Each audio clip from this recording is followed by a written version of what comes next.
I stood there in my black dress, still numb from burying my husband of 12 years, when his brother Bobby walked up to me and said, "You need to pack your things and get out.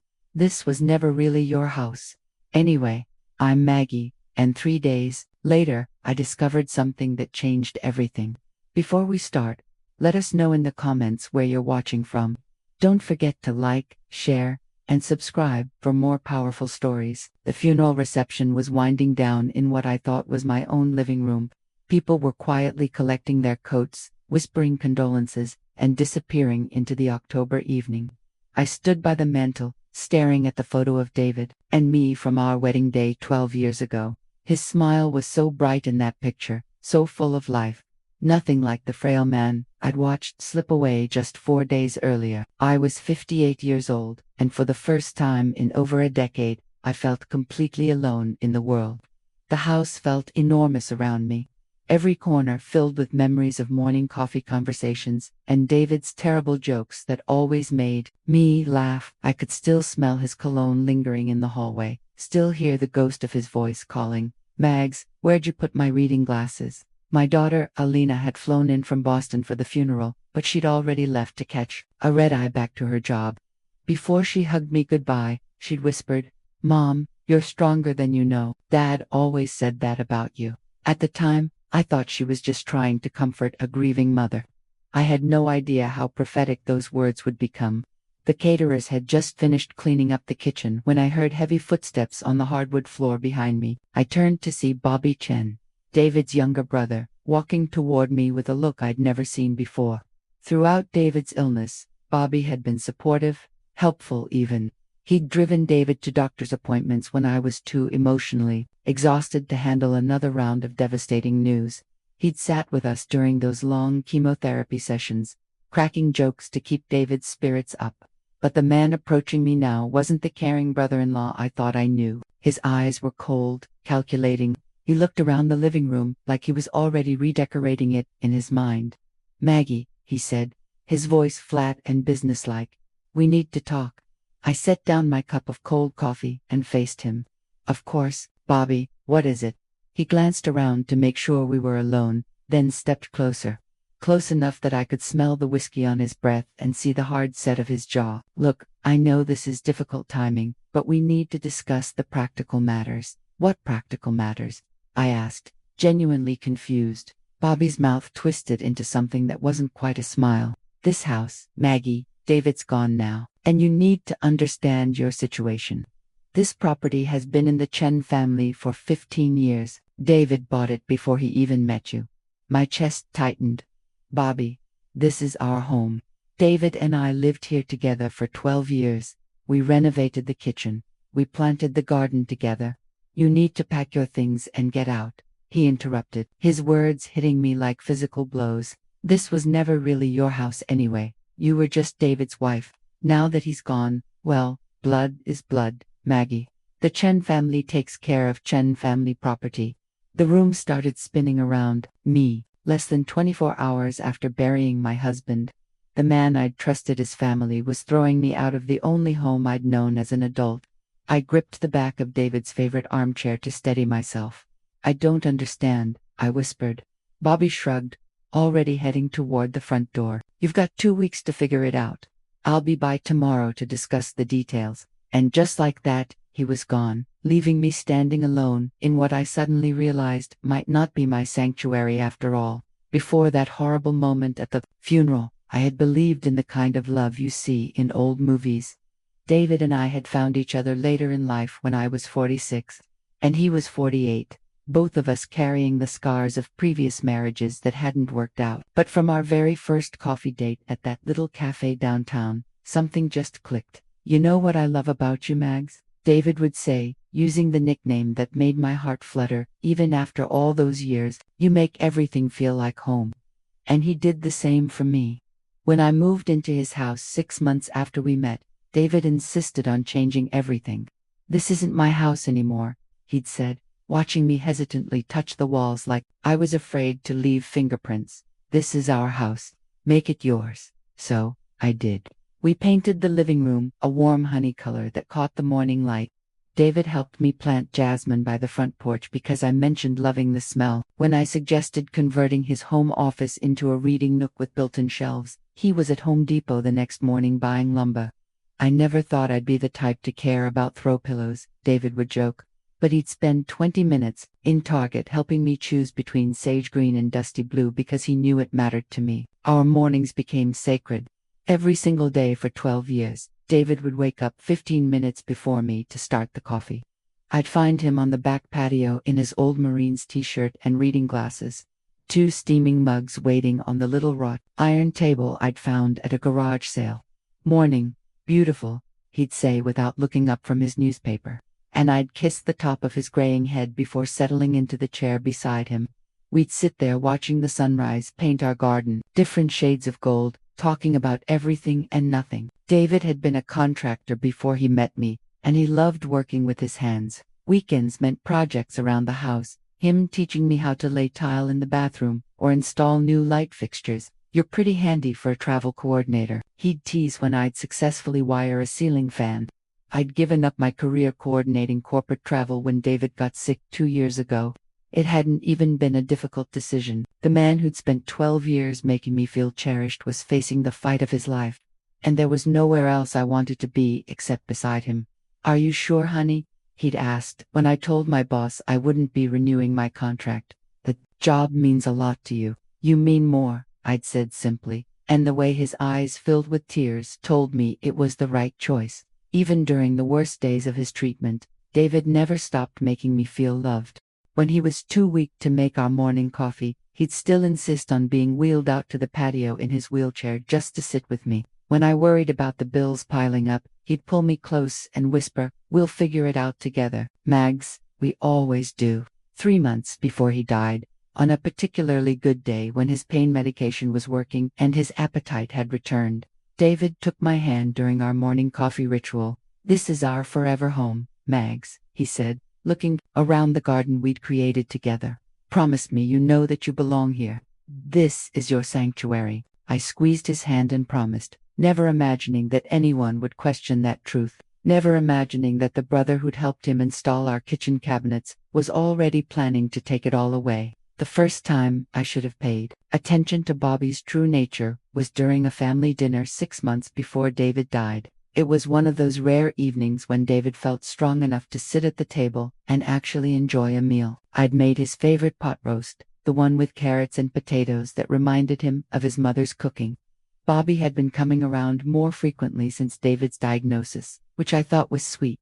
He'd always been the baby of the family, 5 years younger than David, and I assumed he was trying to make up for lost time with his big brother. David seemed happy to have him around, so I welcomed Bobby into our routine. That particular evening, we were sitting around the dining room table I'd refinished myself 3 years earlier. David was telling us about a funny memory from their childhood when Bobby suddenly interrupted. "You know, David, I've been thinking about the future," Bobby said, setting down his fork and looking directly at me, "about keeping this house in the Chen family bloodline." The room went quiet. David stopped mid-sentence, his fork hovering halfway to his mouth. I felt my stomach tighten, though I couldn't quite explain why. "What do you mean?" I asked, trying to keep my voice light. Bobby leaned back in his chair, that same calculating look I'd later recognize at the funeral already flickering in his eyes. "Well, this house has been Chen property for 15 years. Dad always talked about keeping family assets in the family, passing things down through the bloodline. It's important for heritage, you know." David set down his fork carefully. Even weakened by chemotherapy, I could see the flash of anger cross his face. "Bobby, this is Maggie's home, too. We've built our life here together." Of course, Bobby said quickly, raising his hands like he was backing down, but his smile didn't reach his eyes. "While you're here, David, naturally, I'm just thinking long-term, planning ahead, you understand." The way he said, "while you're here," made my blood run cold. Like David's presence in his own home was temporary. Like my presence was even more temporary. "Bobby," David's voice carried a warning tone I rarely heard. "This conversation is over." But Bobby wasn't finished. He looked around the dining room, his gaze lingering on the crown molding I'd helped David install. The built-in china cabinet where I displayed my grandmother's dishes, the family photos covering the side table. I'm just saying it would be a shame to see all this family history scattered to the wind someday, he continued, his eyes finally settling on me. Some things are meant to stay in the family. Blood family. The emphasis he put on blood family hit me like a slap. I wasn't David's first wife. I hadn't given him children.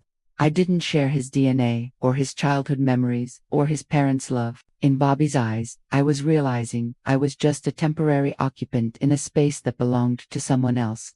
David struggled to stand up, his anger giving him strength his body didn't really have. "Get out," he said quietly. "Now, David, come on." "I didn't mean anything by it," Bobby protested, but he was already pushing back from the table. "Yes, you did," David replied, "and Maggie and I both heard exactly what you meant." After Bobby left, I tried to brush off the incident. "He's probably just worried about you," I told David as we cleared the dishes. "People say strange things when they're scared."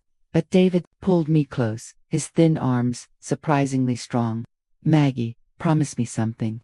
If anything happens to me, you call James Mitchell immediately. Don't trust Bobby.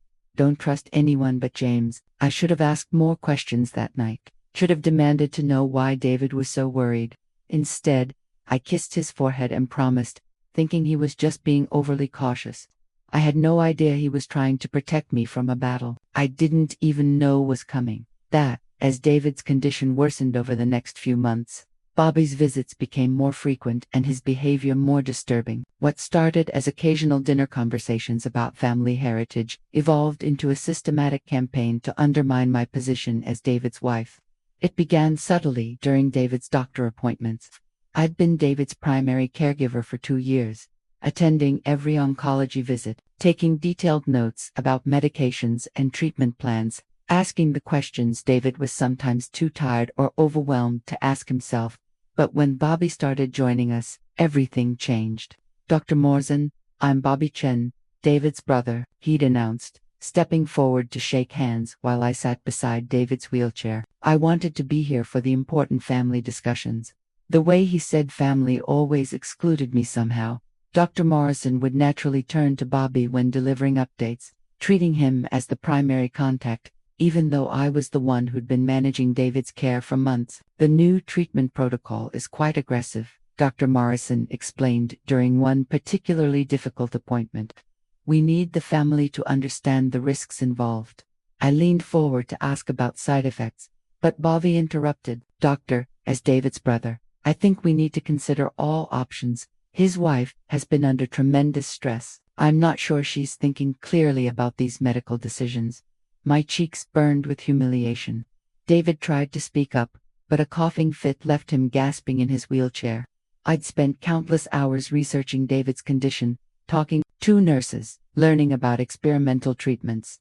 But in that moment, Dr. Morrison nodded thoughtfully at Bobby's concerns. "Perhaps we should schedule a family meeting to discuss the treatment plan," the doctor suggested, looking directly at Bobby.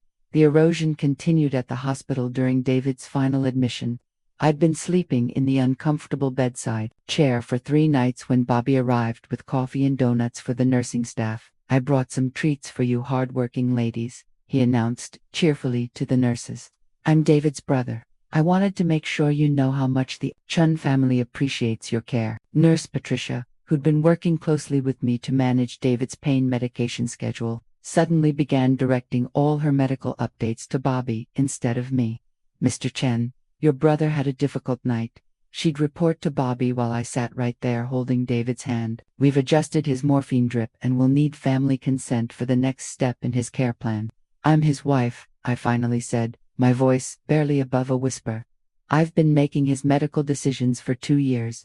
Bobby smiled, that cold smile I was learning to hate. "Of course, Maggie, but it's good to have multiple family members involved in these important decisions. David would want his brother to be part of this." The most devastating moment came when Bobby began referring to me as David's caregiver instead of his wife.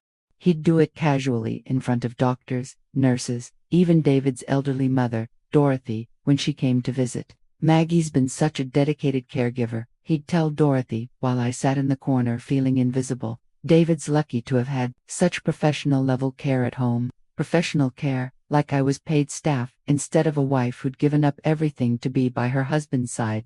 Even David, in his morphin-hazed state, began to notice the shift. One afternoon when Bobby stepped out to make phone calls, David squeezed my hand weakly. "He's trying to erase you," David whispered, his voice barely audible. "Don't let him, Mags. You're my wife. You're my family." But every day, I felt myself becoming smaller, more invisible, more like a temporary employee whose services would soon no longer be needed. Bobby was systematically positioning himself as the real decision-maker, the true family member, while I became just another healthcare worker who happened to live in the patient's house. I should have fought back then, should have asserted my legal rights as David's wife. Instead, I focused on David's comfort and let Bobby chip away at my identity, piece by piece, never realizing he was preparing the ground for what would come after David was gone. The most devastating humiliation came during David's wake in front of people who had once called me family. I was standing near the memory table I'd carefully arranged with photos spanning David's entire life, pictures from his Marine service, family vacations, our wedding day, quiet moments from his final years. I'd spent hours that morning selecting each photograph, writing small cards describing the memories behind them. Mrs. Henderson from next door approached me with tears in her eyes. "Maggie dear, these photos are beautiful. You can see how much David loved his life with you." I was about to thank her when I noticed Bobby across the room in an intense conversation with Gerald Morrison, the funeral director.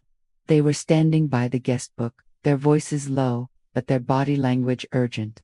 Something about the way Bobby kept gesturing toward the front of the room made my stomach twist.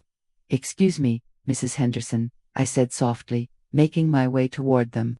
As I got closer, I caught fragments of their conversation.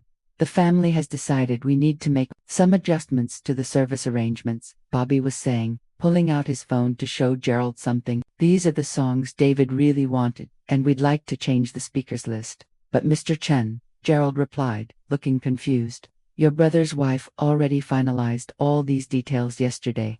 She said these were David's specific wishes." Bobby glanced up and saw me approaching. Instead of looking embarrassed at being caught, he smiled that cold smile and spoke louder, ensuring the nearby relatives could hear every word. "Maggie's done her best, but she's been under tremendous stress," he announced, his voice carrying that patronizing tone I'd grown to despise. "She's not thinking clearly about what David would have truly wanted. As his brother, I need to make sure we honor his real family traditions." I felt my face burn as several of David's cousins turned to look at us.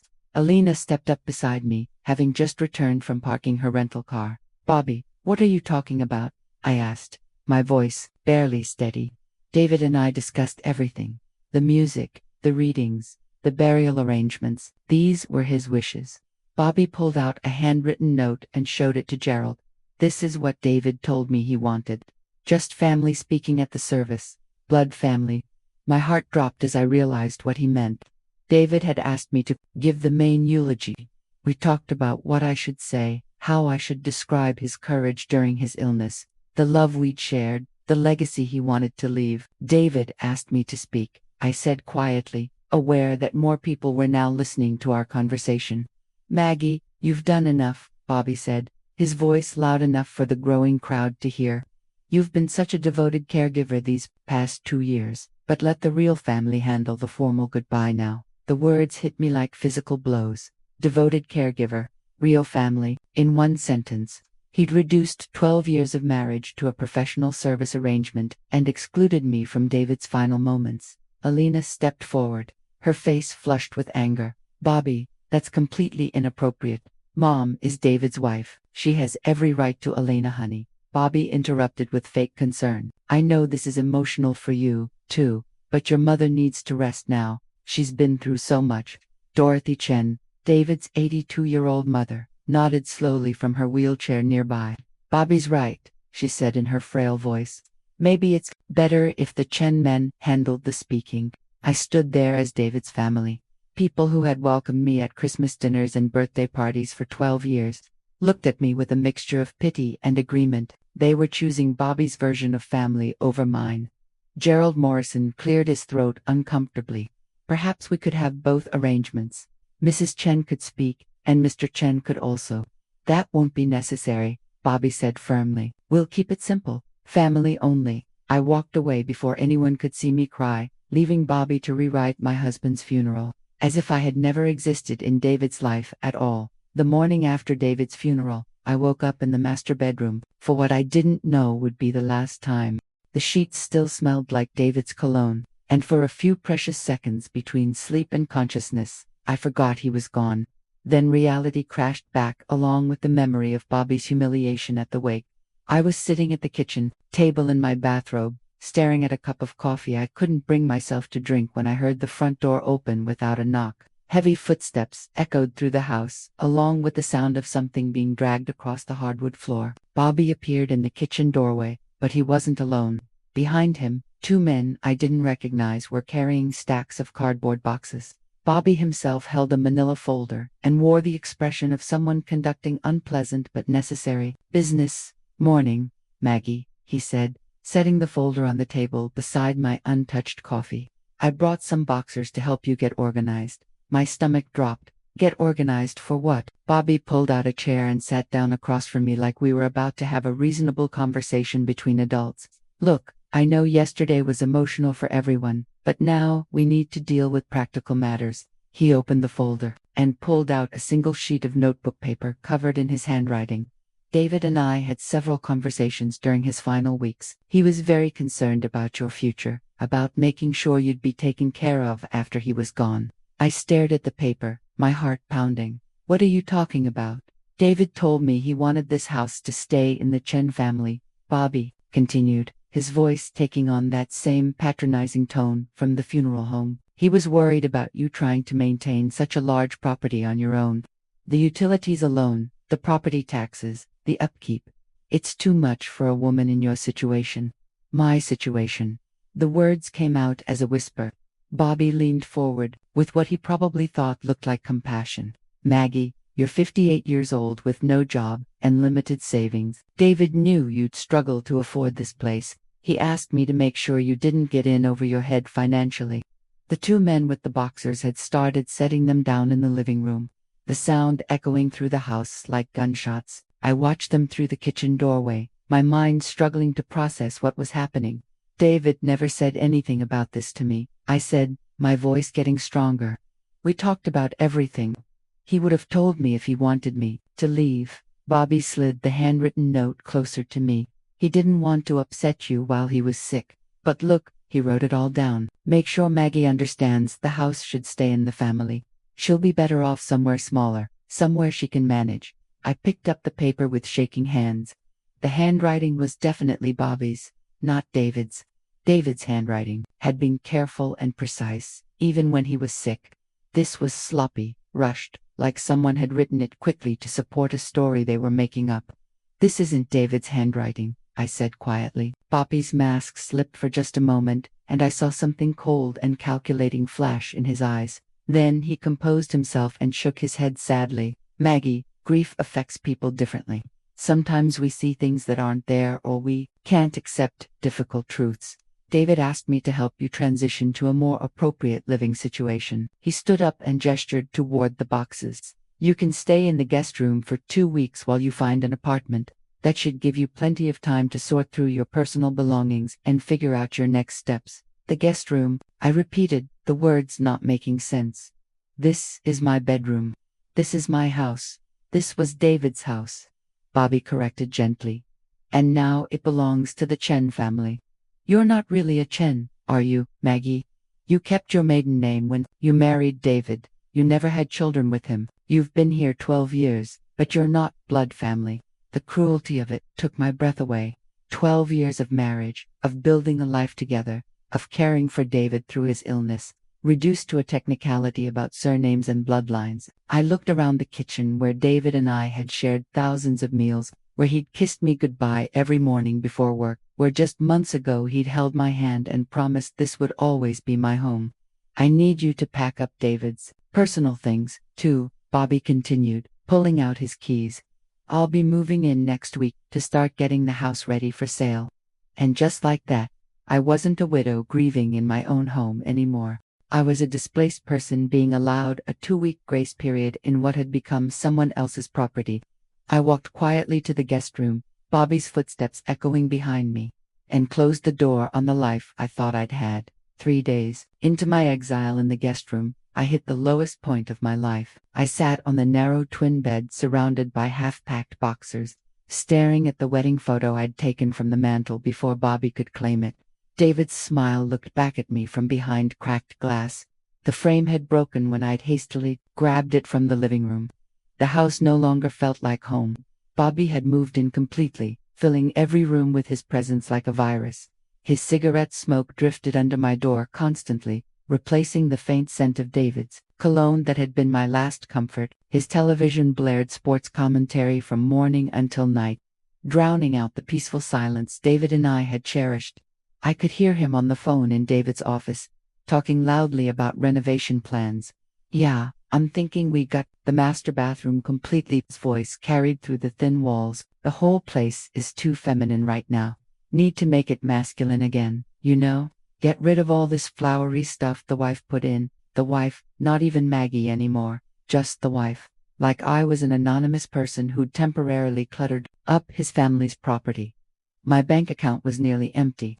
I'd spent our savings on David's medical treatments that insurance didn't cover, and I hadn't worked in 2 years. When I called my old boss about returning to the travel coordination company, she told me gently that they'd restructured and no longer had a position for someone with my outdated experience. "The industry has changed so much since you left, Maggie," she explained. "Everything's digital now, automated. I wish I could help." I hung up the phone and stared at my laptop screen, scrolling through job listings for women my age. Receptionist positions requiring energetic candidates, retail jobs seeking team players with flexible schedules. Every posting seemed designed for someone younger, more desperate, more willing to accept minimum wage. Alina called every evening, her voice tight with concern. "Mom, come to Boston. You can stay with me until you figure things out." "I can't leave, honey," I whispered into the phone, afraid Bobby might hear. "All my memories of your stepfather are in this house. If I leave now, it's like admitting he never mattered." "Mom, he mattered, but you mattered, too. You're disappearing." She was right. I was disappearing. I'd lost 15 pounds since David's death, not from grief, but from barely eating. The kitchen felt like Bobby's territory now, and I was afraid to cook meals that might annoy him. I survived on crackers and the occasional apple, eating like a mouse, hiding from a cat. The worst moment came on Thursday night when Dorothy Chen called, David's mother, who I'd cared for during her hip surgery 2 years ago, who I'd driven to countless doctor appointments, who'd hugged me at family gatherings and called me daughter. "Maggie, dear." Her frail voice sounded different, more distant. "I wanted to check on you. Bobby says you're having a hard time accepting David's wishes about the house." My heart shattered. Dorothy, David never said anything to me about leaving. We talked about growing old here together. "Oh, sweetheart," she sighed sadly. "Sometimes when people are grieving, they remember things differently than they really happened. Bobby's just trying to do what David asked him to do." Even David's mother had chosen Bobby's version of reality over mine. I was being rewritten out of existence by the very people who'd once welcomed me as family. That night, I sat on the guest room floor in my pajamas, surrounded by boxes of my dismantled life. I picked up each wedding photo, each anniversary card, each love note David had left me over the years. Had I imagined it all? Had 12 years of marriage been nothing more than my delusional interpretation of a temporary arrangement? I looked in the dresser mirror and saw a stranger. A woman who looked defeated, forgotten, erased. For the first time since David's death, I wondered if Bobby was right. Maybe I really didn't belong anywhere. Maybe I never had. On Friday morning, my 6th day of exile in the guest room, Bobby made a mistake that changed everything. He was in the kitchen making his usual loud phone calls about house renovations when he shouted through the walls, "Yeah, you can start gutting the home office next week. Just throw out all the old man's paperwork and books. None of that junk matters anymore." David's office. My heart clenched, thinking about Bobby's workers throwing away David's carefully organized files, his engineering journals, the framed photos of us on his desk. I couldn't let that happen. Those weren't just papers. They were pieces of David's life, his mind, his careful way of documenting everything that mattered to him. I waited until Bobby left for what he called his property assessment meeting with a contractor. The moment his truck pulled out of the driveway, I slipped out of the guest room and walked down the hallway to David's office. My hands shook as I turned the doorknob, half expecting Bobby to materialize behind me. The room looked exactly as David had left it. His reading glasses still sat folded on the desk next to his favorite coffee mug.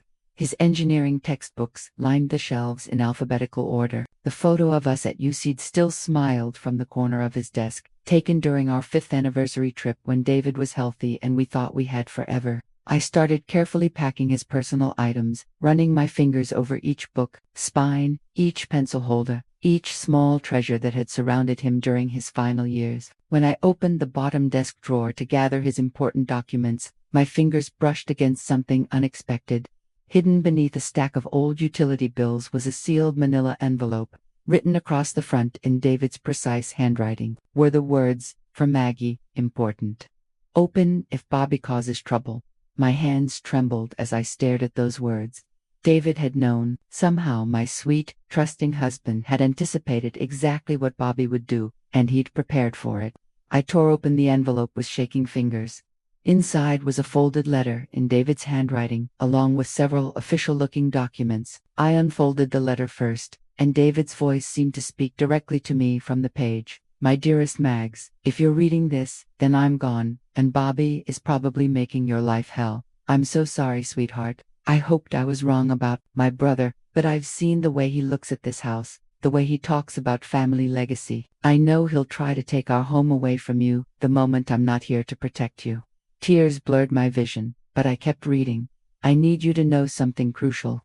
3 years ago, when I first got my cancer diagnosis, I transferred the deed to this house entirely into your name. You are the sole legal owner, Maggie. This house belongs to you and only you. Bobby has no claim to it whatsoever." I dropped the letter and grabbed the official documents with trembling hands. There it was, a deed transfer dated 3 years earlier, showing the property at 1247 Maple Street, transferred from David Michael Chen to Margaret Rose Chen.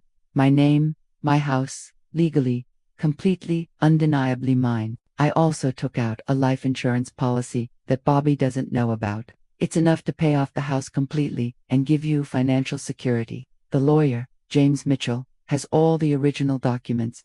Call him immediately. His number is 5555 Legal 1. I sat back in David's desk chair, the paper scattered across my lap, and for the first time in a week, I could breathe. David had seen Bobby's true nature even when I couldn't. Even in death, my husband was still protecting me, still making sure I had a home, still proving that our love had been real. The letter ended with words that made me sob with relief. "This is your forever home, Mags, just like I promised. Don't let anyone convince you otherwise. I love you beyond death itself." In Bobby's rush to claim his prize, he'd given me the perfect opportunity to discover that the prize was never his to take. I sat in David's chair for what felt like hours, reading his letter over and over again until I had memorized every word. Each time I read it, something inside me grew stronger. The hollow, defeated woman who'd been questioning her own memories was slowly being replaced by someone I barely recognized. Someone who had rights, who had power, who had been loved enough to be protected even in death. I looked around David's office with new eyes. This wasn't a room in Bobby's house that I was stealing time in. This was my office in my house, containing my late husband's belongings. Bobby was the intruder here, not me. Standing up on shaking legs, I walked to the window and looked out at the garden David and I had planted together. The jasmine by the front porch was blooming, filling the air with the sweet scent I'd always loved. Those were my jasmine plants growing in my yard, planted in my soil. Every flower, every carefully placed stone, every memory embedded in that garden belonged to me. For the first time since David's death, I felt him with me, not as a ghost or a memory, but as a partner who was still fighting for me. His love hadn't died with his body. It had transformed into legal documents, financial security, and a clear path forward. I picked up my phone with steady hands and dialed the number David had written at the bottom of his letter. "Mitchell and Associates.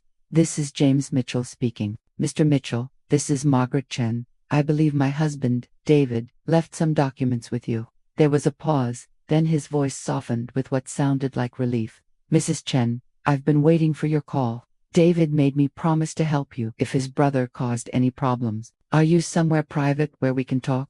I'm in my home office, I said. And for the first time in a week, the words felt true instead of hopeful. Good, before we discuss anything else, I need you to understand something very clearly. You are the sole legal owner of that property. David transferred the deed to you 3 years ago, specifically to protect you from this situation. Whatever Buffy has told you, whatever documents he's shown you, none of it has any legal standing. Hearing those words from a lawyer made them real, in a way that David's letter, precious as it was, couldn't quite accomplish. He has a handwritten note that he claims David gave him. James actually chuckled. Mrs. Chen, even if that note were genuine, which I doubt, it would have no legal weight against the properly executed and recorded deed transfer. David was very thorough in his planning. There's also a life insurance policy. Yes, a substantial one. Enough to pay off your mortgage completely and provide you with financial independence. David was adamant that you never be financially vulnerable to his family's whims. I felt tears streaming down my face, but they weren't tears of grief or despair anymore. They were tears of gratitude for a husband who had loved me so completely that he'd anticipated every possible threat to my security. What do I do now? I asked. First, you stop thinking of yourself as a guest in someone else's house. You're the homeowner, Mrs. Chen. Bobby is trespassing on your property. Second, we're going to have a very interesting conversation with your brother-in-law about his immediate departure from your home. After I hung up, I walked to the master bedroom, my bedroom, and stood in front of the full-length mirror. The woman looking back at me still showed signs of the past week's trauma, but her spine was straighter now. Her eyes held something that had been missing: certainty. I wasn't David's temporary caregiver whose services were no longer needed. I wasn't a displaced widow surviving on someone else's charity. I was Margaret Chen, homeowner, widow, and a woman whose husband had made sure she could never be erased. Bobby had been so focused on taking what he thought was his that he'd never considered the possibility that it was never his to take. His mistake was about to become his downfall. I was no longer disappearing. I was about to reappear with the full force of the law behind me. Over the next 3 days, I became a woman on a mission, moving through my house with quiet purpose, while Bobby remained completely oblivious to the shift happening under his nose. He was so confident in his imagined victory that he never bothered to pay attention to my sudden change in behavior. The first call I made was to Sandra Rivera, the realtor who'd helped David and me refinance the house 2 years earlier. Sandra, it's Maggie Chen. I need a discreet property evaluation. Can you come by when no one else is home? Of course, honey. I heard about David. I'm so sorry for your loss. Are you thinking of downsizing? Something like that, I said, watching Bobby through the kitchen window as he measured the backyard. Probably planning some renovation that would never happen. I need to know the current market value, and I need to know it quickly. Sandra came by Tuesday morning while Bobby was at his contractor meeting. She walked through the house with professional efficiency, taking photos and notes, her excitement growing with each room. Maggie, this house is worth significantly more than you probably realize. The neighborhood has appreciated tremendously, and with all the updates you and David made, you're looking at least $400,000 above what you paid for it. In this market, with the right buyer, this could sell within a week. $400. The number hit me like a lightning bolt. Not only did I own the house outright, but it was worth enough to buy me complete freedom and a fresh start anywhere I wanted. What if I needed to sell quickly, like very quickly? Sandra raised an eyebrow, but didn't ask questions. I have 3 investor clients who buy properties cash. No inspection needed. They could close in 7 days if the price is right. Set up the meetings, I told her. And Sandra, complete discretion until I'm ready. My next call was to First National Bank, where David and I had done our banking for 10 years. I need to open a new checking account, I told Maria, the branch manager who'd helped us with our mortgage. Something completely separate from my existing accounts. Of course, Mrs. Chen. May I ask the purpose? I'm planning some major life changes, I said simply. I want to make sure I have financial independence and privacy. While Bobby spent his afternoons on the phone with contractors discussing marble countertops and hardwood refinishing, I was quietly researching apartments in Boston near a I found a beautiful one-bedroom with a view of Boston Harbor available for immediate occupancy. The rent was less than what Bobby probably planned to spend on his bathroom renovation.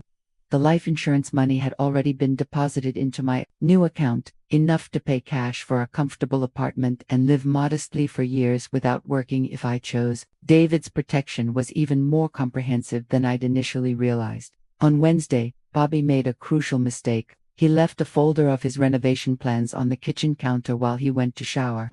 I photographed every page. The contractor, estimates, the timeline showing he planned to start demolition the following Monday.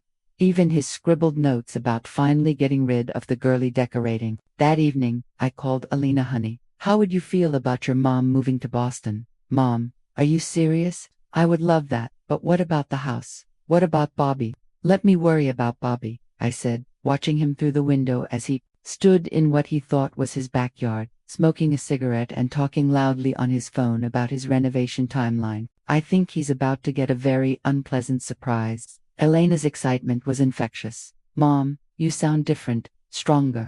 I am stronger, I realized as I said it. Your stepfather made sure of that. By Thursday night, I had everything arranged. The house would be appraised Friday morning. I had 3 cash buyers lined up for Saturday viewings. My apartment application, in Boston, was approved. My new bank account was established and funded. Bobby had spent the week planning his future in my house. I had spent it planning his immediate departure from it. By Friday afternoon, Bobby was starting to notice that something had changed, though he couldn't quite put his finger on what. I was no longer the broken, defeated woman who'd retreated to the guest room a week earlier. I moved through the house with purpose, my head held high, and for the first time since his takeover began, I wasn't apologizing for existing in my own space. You seem different today, he said suspiciously, as I calmly prepared lunch in the kitchen. For the past week, I'd been surviving on crackers and hiding from him like a mouse. Now I was making a full meal using my own dishes in my own kitchen, without asking permission. I'm feeling better, I replied simply, not looking up from the sandwich I was making. Grief affects people differently. Sometimes you need to hit bottom before you can start climbing back up. Bobby leaned against the counter, studying me with narrowed eyes. You're taking this whole situation better than I expected. I thought you'd put up more of a fight about the house. I met his gaze steadily, allowing myself a small smile. Fighting never solved anything, Bobby. I'm just focused on doing what David would have wanted. What I didn't tell him was that Sandra had completed her property assessment that morning while he was at his contractor meeting. 3 different cash buyers were scheduled to view the house tomorrow, and all of them were prepared to make offers above asking price. The house that Bobby was so confident about inheriting was about to be sold out from under him. The first sign that Bobby's control was slipping came when he overheard my phone conversation with Elena. Yes, honey, I'm looking forward to seeing you soon, I said, not bothering to lower my voice. The apartment looks perfect in the photos. I think I'm going to love living near the harbor. Bobby appeared in the doorway immediately. What apartment? What are you talking about? I'm moving to Boston to be near Alina, I said matter-of-factly. I think a fresh start will be good for me. His face darkened. You can't just leave, Maggie. We need to settle things here first. The house sale, David's belongings, the legal paperwork. What legal paperwork? I asked innocently.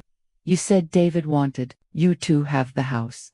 Wouldn't that make everything pretty straightforward? Bobby fumbled for words, clearly not expecting me to be so agreeable about his fabricated story. Well, yes, but there are still procedures. Things need to be handled properly. Of course, I nodded. I'm sure you'll handle everything just fine. The second sign came when Bobby noticed strangers taking photographs of the house. He rushed outside to confront a well-dressed woman with a professional camera who was documenting the front entrance and landscaping. Hey, what are you doing? He demanded. Property assessment.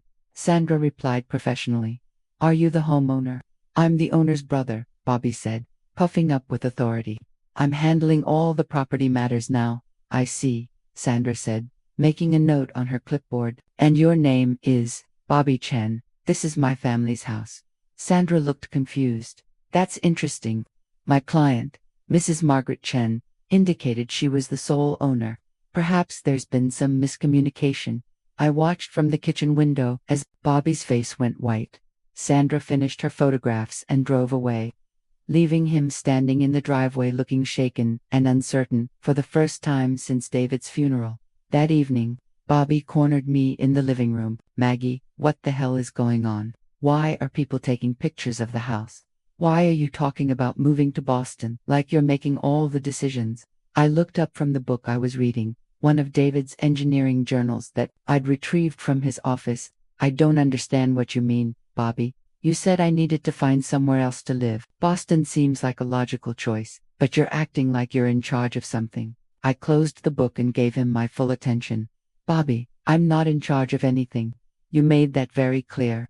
I'm just a woman trying to figure out her next steps after losing her husband." But my calm demeanor was clearly unnerving him. The power dynamic that had been so clear in his favor just a week ago was shifting, and he could feel it, even if he couldn't understand why. Saturday morning arrived with the crisp clarity that sometimes comes before life-changing moments. I woke up early, dressed in my best navy suit, the one I'd worn to important meetings during my travel coordination days, and sat at the kitchen table with my coffee, waiting. James Mitchell would arrive at 9 o'clock sharp. The confrontation I'd been planning all week was finally here. Bobby stumbled into the kitchen at 8:30, his hair disheveled, wearing yesterday's clothes. He'd been up late on the phone with contractors, finalizing plans for renovations that would never happen. The irony wasn't lost on me. "You're up early," he mumbled, reaching for the coffee pot, and dressed up. "What's the occasion?" "We're having a visitor this morning," I said calmly, sipping my coffee. "Someone I think you should meet." Bobby's hand froze halfway to his cup. "What kind of visitor?" "A lawyer." The color drained from his face. "Maggie, what have you done?" Before I could answer, the doorbell rang. Bobby's eyes darted between me and the front door like a trapped animal. I stood up slowly, smoothing my skirt, and walked to answer it, with Bobby trailing behind me like he was being led to his execution. James Mitchell stood on my front porch, carrying a leather briefcase and wearing the confident expression of a man who'd dealt with family disputes for 30 years. He was younger than I'd expected, maybe 45, with kind eyes and a firm handshake. "Mrs. Chen, good morning. I'm James Mitchell. Thank you for coming. James, please come in." I gestured toward the living room, then turned to Bobby. "Bobby, this is James Mitchell, David's attorney." "James, this is Bobby Chen, David's brother." Bobby reluctantly shook James's hand, his palm visibly sweating. "I don't understand why we need a lawyer here. Maggie and I were handling everything just fine." James set his briefcase on the coffee table and opened it with practiced efficiency. "Actually, Mr. Chen, that's exactly what we need to discuss.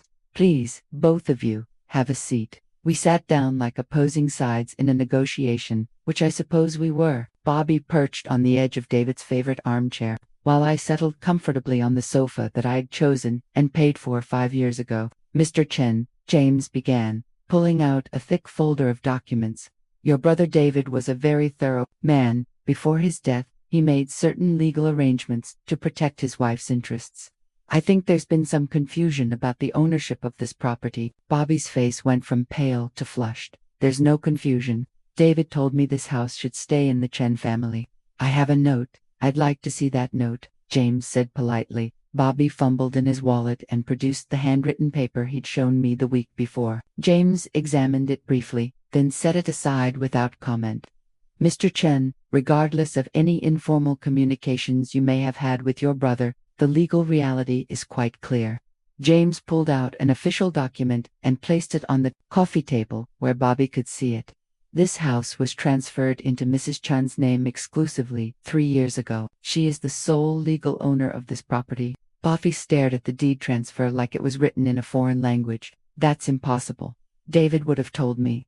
"Apparently, he chose not to," James replied smoothly.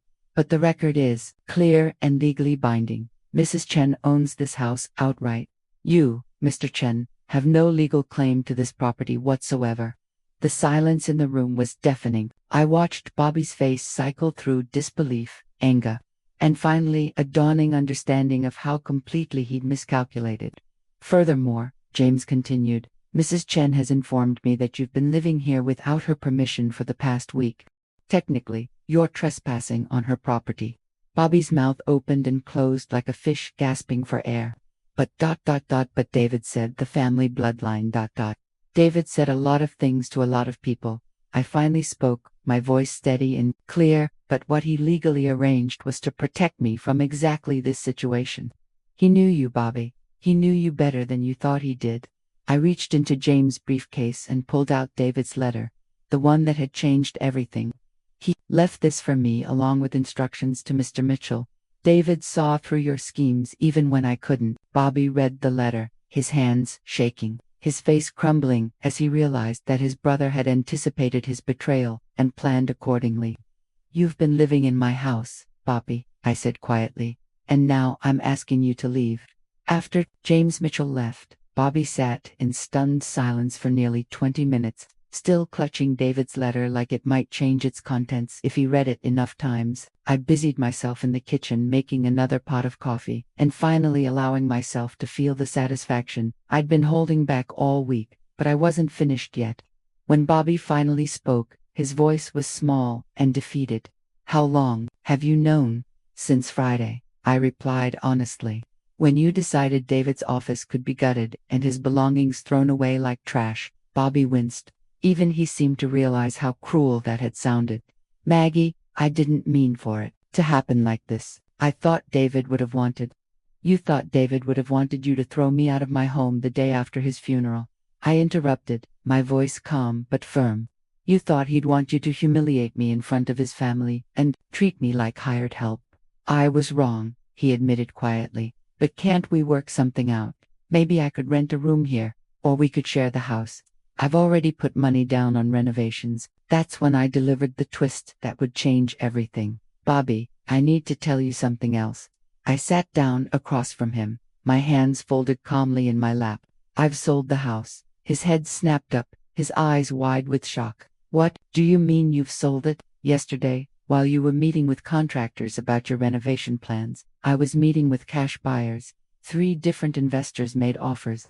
I accepted one this morning right before James arrived. Bobby's face went through a series of expressions: disbelief, anger, and finally something approaching panic. You can't be serious. This house has been in the Chen family for 15 years. Actually, it's been in the Chen family for exactly 3 years, since David transferred it to me, and now it won't be in any Chen family at all. I pulled out the signed purchase agreement from the folder James had left with me. The new owners take possession next Friday. That gives you 6 days to collect your belongings and find somewhere else to live. Maggie, you can't do this. Bobby stood up so quickly, his chair fell backward. This is insane. You're destroying David's legacy out of spite.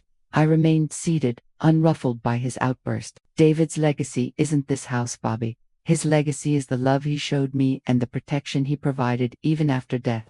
You tried to erase that legacy the moment you decided I didn't belong here. But where will you go? What will you do? I'm moving to Boston to be near Alina. I've already found an apartment with a view of the harbor. The proceeds from this sale will give me complete financial independence for the rest of my life. Bobby stared at me like I'd grown a second head. You're throwing away everything David worked for. No, Bobby. I'm using everything David worked for to build the life he wanted me to have. A life where I'm safe, secure, and free from people who see me as disposable. I stood up and handed him David's letter one more time. Read the last paragraph again. Bobby really read it. With shaking hands, he found the section I meant.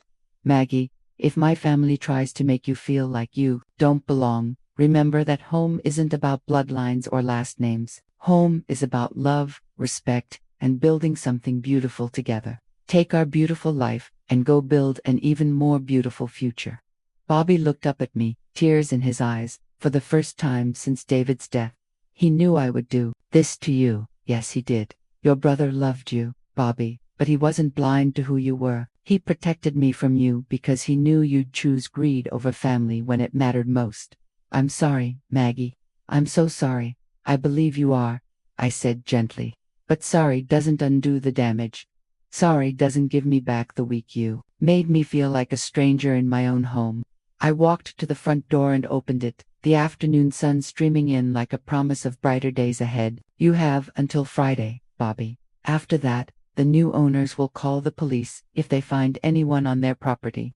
As he gathered his things and walked toward his truck, Bobby turned back one last time. What am I supposed to tell the family? Tell them the truth, I replied. Tell them that David Chen loved his wife enough to make sure she could never be erased. 3 days before the house sale was finalized, I was packing David's books in the living room when I heard a hesitant knock on the front door. Through the window, I could see Dorothy Chen's familiar silhouette leaning heavily on her walker. David's 82-year-old mother had never driven herself anywhere since her hip surgery, which meant someone had brought her here. My heart sank as I realized this was probably going to be another family intervention on Bobby's behalf. I opened the door to find Dorothy's weathered face, streaked with tears. Her usually perfectly styled gray hair was disheveled, like she'd been running her hands through it. "Maggie, sweetheart," she said, her voice trembling. "May I come in, please?" I stepped aside and helped her navigate to David's favorite armchair. She moved slowly, not just from age, but from what looked like emotional exhaustion. Her hands shook as she settled herself. And I noticed she was wearing the pearl necklace David had given her for Mother's Day last year. "I am stronger," I said, surprised to realize how true that was. "Your stepfather taught me something important. Real love protects you, even when it's gone." Bobby thought he could erase me, but David made sure I could write my own next chapter. Through the window, I could see the harbor stretching toward the horizon, full of possibilities I'd never imagined 3 months ago.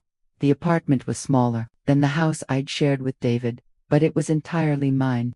Every piece of furniture I'd chosen, every color on the walls, every book on the shelves reflected my own taste, my own choices, my own vision of what home could be. My phone buzzed with a text message from Dorothy. She'd been true to her word about staying in touch, sending me photos of her garden and updates about her book club. Today's message made me smile. "Maggie, dear, I'm reading the travel magazine you sent. That article about Boston Harbor made me so happy knowing you wake up to that view every day. David would be proud of the life you're building." He would be proud, I realized, not just of my survival, but of my transformation. The woman who'd once defined herself entirely through her role as David's wife had discovered she could be complete on her own. The woman who'd nearly been erased by Bobby's cruelty had found a voice strong enough to defend herself and claim her future. I'd started working part-time for a boutique travel agency near Elena's apartment, helping clients plan European river cruises and wine country getaways. My experience and expertise, dismissed as outdated months ago, proved valuable in a market hungry for personal service and authentic recommendations. For the first time in years, I was earning money that was entirely my own, building a professional identity that belonged to me alone. Alina joined me at the window, slipping her arm around my waist. "Are you happy, Mom?" "Really happy." I looked out at the water, thinking about the journey that had brought me here.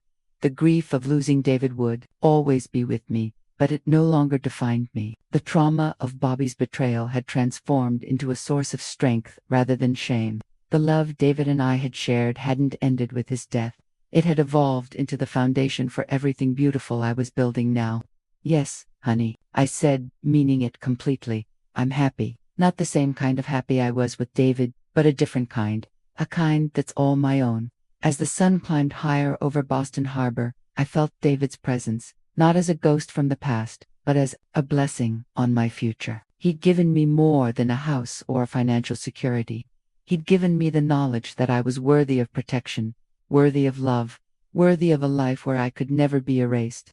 Bobby had tried to make me disappear, but instead he'd helped me discover who I really was when no one could take that away from me. I was Margaret Chen, not just David's widow, not just Elena's mother, but a woman who'd learned to fight for herself and won. And this view, this life, this peaceful morning moment was mine to keep forever.